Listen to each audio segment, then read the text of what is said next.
Le moins qu'on puisse dire, c'est qu'on a eu le droit au meilleur film, Les 4 Fantastiques.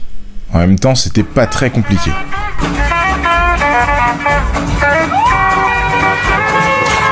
Les 4 Fantastiques, premier pas, réalisé par Matt Shakman. Matt Shakman qui tient là sûrement son plus gros projet entre les mains. C'est pas un réalisateur spécialement connu, et je trouve quand même qu'il a fait un boulot assez remarquable. Marvel avait totalement annoncé qu'il voulait changer de direction. On sent vraiment leur objectif et leur envie de vouloir redorer le blason. On a pu le voir récemment avec Thunderbolt, Brave New World qui est... franchement c'est pas un très bon film, mais il y a quand même des idées intéressantes dans ce film.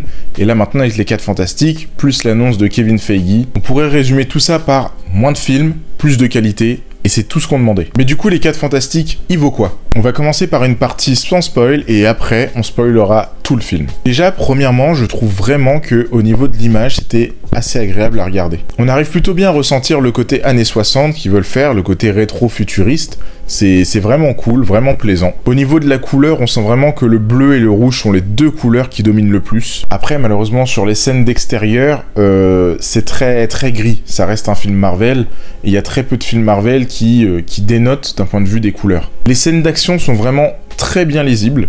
Je trouve que on arrive vraiment à comprendre où sont les personnages, qu'est-ce qu'ils font, on les repère bien dans l'espace, quoi. L'histoire tient vraiment la route, on sent qu'ils veulent nous emmener dans un côté, dans un cœur émotionnel lié à la famille, même si je trouve que la famille n'est pas vraiment présente. Je m'explique. Le thème, c'est la famille, c'est vraiment le thème du récit. On sent que c'est ce qu'ils veulent nous apporter, ce lien entre les 4 Fantastiques, mais je trouve que il n'y a pas assez de scènes où on voit ce côté, ce cœur émotionnel lié à la famille. Ici, on voit que les 4 Fantastiques ont un lien particulier avec les êtres humains, que vraiment ils sont... Au-delà d'être vus comme des stars, ils sont vraiment vus comme les sauveurs de l'univers, quoi. Mais malgré certaines scènes qui sont très grises, il y a quand même certains moments où, quand ils vont voir... C'est pas du spoil, hein, parce qu'on le sait, mais quand ils vont voir Galactus, quand ils vont aussi aller dans l'espace, pareil, c'est pas du spoil, c'est clairement dit. C'est très beau à voir. Et on sent l'inspiration puisée dans tous les films spatiaux et tout. C'est assez plaisant, c'est rafraîchissant aussi de voir que chez Thunderbolt, il y avait un type visuel. Et là, sur les 4 Fantastiques, on a le droit à une autre imagerie, et ça change. Parce que Marvel, c'était beaucoup de recyclage, c'était beaucoup les mêmes images, le même type de mise en scène. Et là, on a le droit à de la nouveauté, ça fait plaisir. Les acteurs sont clairement tous bons, sans forcément en faire des caisses. Ils sont pas non plus en train de faire le meilleur rôle de leur vie, parce que ça reste un Marvel, hein, mais ils jouent juste, et ça, c'est déjà très bien. J'étais très content pour le personnage de La Torche, parce que je trouvais que dans les films des années 2000 et la version de 2015, il n'était pas mis en valeur, il n'était pas vraiment respecté, c'était un peu le jeune tête brûlée, sans mauvais jeu de mots, qui fait tout et n'importe quoi, qui est là pour séduire les filles et tout, c'était un peu cliché. Et là, il a toujours ce côté-là, ce caractère, hein, c'est quand même le caractère du personnage, il l'a toujours, mais c'est développé, et ça sert le récit. C'est d'ailleurs un des personnages qui a le cœur émotionnel le plus fort, hein, ça et puis Suzanne, si elle s'appelle bien Suzanne, je sais plus, mais la femme invisible en gros.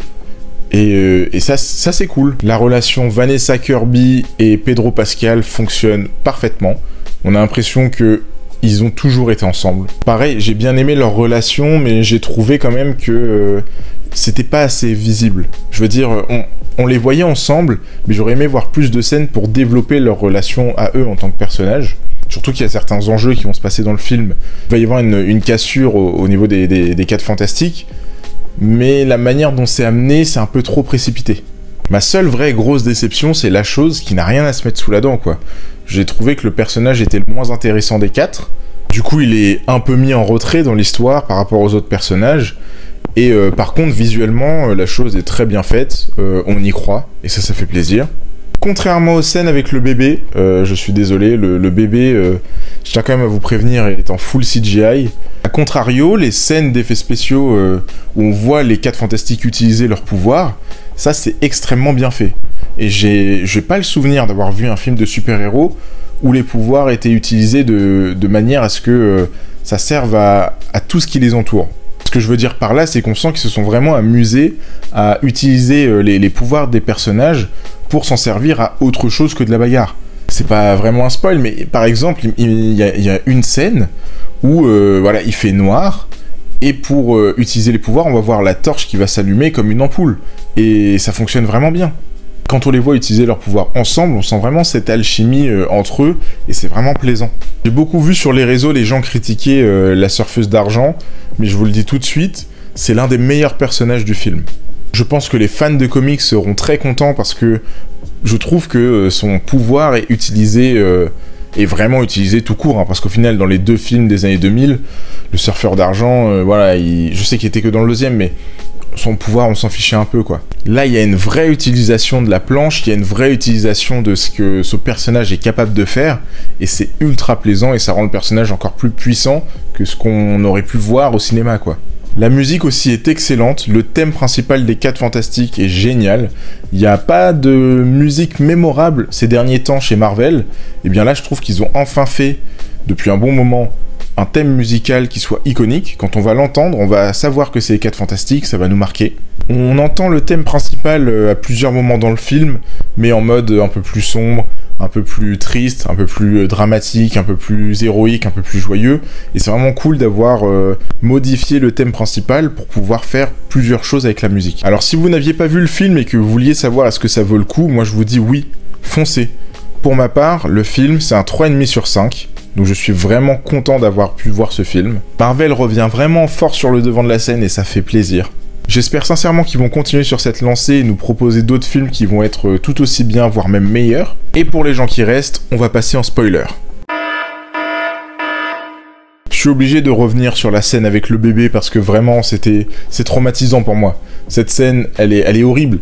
À chaque fois que la chose porte le bébé, on a l'impression que l'image elle lag, c'était atroce à voir. Je sais pas pour vous, mais moi j'étais très déçu de Galactus. Enfin, je m'attendais à quelque chose de plus impressionnant, pas d'un point de vue visuel, parce que visuellement la première scène où Galactus apparaît, quand les 4 Fantastiques vont dans la tour de Galactus, là dans son vaisseau, impressionnant. On voit le charisme, on sent que le personnage il impose, même les 4 Fantastiques flippent, mais je parle de quand il atterrit à New York. Il fait plus rien, je m'attendais à un personnage plus impressionnant en fait. J'ai peur qu'il ait pas été assez bien exploité et que la carte soit grillée. Par exemple, la surfeuse d'argent est beaucoup plus mémorable que Galactus. J'ai trouvé aussi que le film était un peu rapide. Enfin, ça fait bizarre de dire ça parce qu'on a tellement souhaité que les films Marvel raccourcissent ces dernières années que là, maintenant qu'ils l'ont fait, on a envie d'en voir plus parce que le film était bien. Mais je pense pour moi vraiment qu'ils auraient pu rajouter une dizaine, entre 10 et 15 minutes de plus pour prendre le temps de développer les personnages, leurs relations entre eux, et pas... parce qu'ils ont surtout développé la relation qu'ils ont avec les êtres humains, les gens de Manhattan. Pour moi, ils n'ont pas assez développé les relations entre les 4 Fantastiques. On s'est tous fait avoir, on pensait que les 4 Fantastiques allaient perdre face à Galactus, et qu'ils allaient aller directement dans l'univers 616 après ça. Mais c'est pas le cas au final, ils ont réussi à faire partir Galactus. Je pense quand même, d'un point de vue personnel, que ça aurait été un peu plus impressionnant et le film aurait pu monter un peu plus dans mon classement personnel si ils avaient échoué face à Galactus, que Galactus avait réussi à dévorer leur monde et que leur seule option c'était de partir en fait. Ça aurait pu être un moyen de rendre hommage à un personnage comme Galactus qui est un personnage monstrueusement puissant dans les comics quoi. Comme je le disais, je suis vraiment content pour la Torche parce que c'est pas juste un sidekick en fait. Dans tous les films des 4 Fantastiques, jusqu'à aujourd'hui, ça a toujours été un sidekick. Là, il a un vrai rôle, il sert vraiment à quelque chose en essayant de déchiffrer le langage de la surfeuse d'argent, et c'est vraiment plaisant ça. La scène post-générique nous révèle Fatalis. Enfin, je pense qu'on s'y attendait tous à voir Fatalis. Ça fait quand même quelque chose de le voir dans le MCU. Il a l'air quand même charismatique et assez massif. À titre personnel, moi je pense que Fatalis va vouloir enlever Franklin pour l'amener dans un autre univers parce qu'il a un plan à faire. L'autre univers, ça va être la Terre 616, et que c'est pour ça que les 4 Fantastiques vont débarquer sur la Terre 616 pour récupérer leur enfant en fait. Et voilà, c'est la fin de cette vidéo, j'espère qu'elle vous aura plu. N'hésitez pas à me dire en commentaire ce que vous avez pensé du film Les 4 Fantastiques. Donnez-moi vos théories les plus folles en commentaire. Et dites-moi pour vous, qui a gagné le combat des super-héros cette année entre tous les films qui sont sortis. Sur ce, je vous dis à la prochaine pour une nouvelle vidéo. Salut!